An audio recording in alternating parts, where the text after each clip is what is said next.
പൊന്നേട്ടന്റെ ഞാൻ ബരോഷ് സിനിമയെക്കുറിച്ച് പറയും മുന്നേ അദ്ദേഹത്തിന്റെ ത്യാഗത്തിന്റെ കണക്കെടുക്കാം. രാജ്മോഹൻ പടം പിടിച്ച് ഹിറ്റടിച്ച് അവാർഡും വാങ്ങിയപ്പോൾ ഉണ്ടായ വേദനയിൽ നിന്നും തുടങ്ങിയ അനൗൺസ്മെന്റ്, സന്തോഷ് ശിവനെ കൊണ്ട് പണിയെടുപ്പിച്ച് ആക്ഷൻ കാറ്റ് എക്സലന്റ് വൺസ് മോർ പറഞ്ഞാൽ പണി തീരുമെന്ന് വിചാരിച്ച ബുദ്ധി, 3 വർഷത്തെ കഠിനാധ്വാനം. ഇതിനെന്തിനാ 3 വർഷം എന്ന് ചോദിക്കരുത്. ബിഗ് ബോസ്, ആറാട്ട്, മോൺസ്റ്റർ, ഇതിനിടയിൽ സന്തോഷ് ശിവൻ ലീവ് എടുത്താലും പണി നടക്കില്ല. അങ്ങനെയായി 3 വർഷം.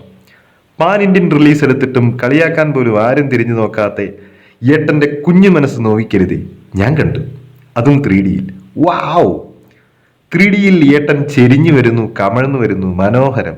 AC-യുടെ തണുപ്പും കട്ടലാകും കാര്യമാക്കിയില്ല, ഉറങ്ങാതെ പിടിച്ചു നിന്നു. കുട്ടികൾക്ക് വേണ്ടിയുള്ള പടമായതിനാൽ കുട്ടിയുടെ മൈൻഡ് സെറ്റിൽ കണ്ടു. കുട്ടികൾക്ക് എളുപ്പം മനസ്സിലാവാൻ പകുതി മുക്കാലും പോർച്ചുഗീസ്, ബാക്കി ഇംഗ്ലീഷ്, പിന്നെ ഇച്ചിരി മലയാളം. കാഞ്ഞ ബുദ്ധി തന്നെയാണ് ഏട്ടൻ. കരഞ്ഞു മെഴുകി ഡയലോഗ് പറയുന്ന ഗുരു സോമസുന്ദരവും അഭിനയ കുലപതി ആന്റണി സാറും സ്ക്രീനിൽ ഉത്സവം തീർത്തു. പിന്നെ ഏതോ കുറെ സായിപ്പന്മാർ. അമീബയ്ക്കുണ്ടായ ഒരു മോനും AI വോയിസും കൂടെ ആയപ്പോൾ പിറന്നത് ഇന്ത്യൻ സിനിമയുടെ കൾട്ട് ക്ലാസിക്.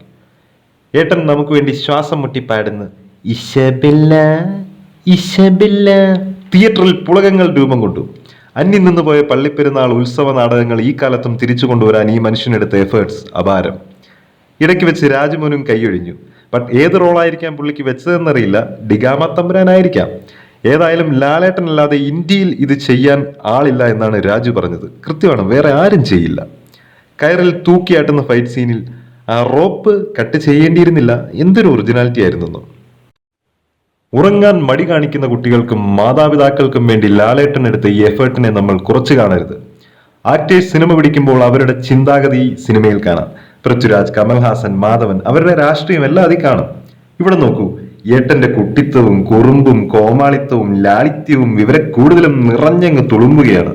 കളർ ഗ്രേഡിംഗ് എന്നൊക്കെ പറഞ്ഞാൽ മഴവില്ല് വിരിഞ്ഞു നിൽക്കുമല്ലേ. ഏട്ടൻ സ്വയം പൊങ്ങാനെടുത്ത എല്ലാം 3G ആക്കിയ പതിവാണ് മലയാളിക്ക്. Lalism, magic, vlog, colonel, corona, അതിന്റെ കൂടെ ബറോസും ചേരാതെ ഇരിക്കട്ടെ. അവസാനം ഇൻകംപ്ലീറ്റ് ആക്ടർ അപ്പേട്ടന്റെ കാമിയോ റോൾ കൂടി കണ്ട് മനസ്സും വയറും നിറഞ്ഞ് ഏമ്പക്കം വിട്ട് കൃതാർത്ഥനായി ഞാൻ തിയേറ്റർ വിട്ടു. അത്ഭുതമാണ് ഈ മനുഷ്യൻ. ലലേട്ട ലലല.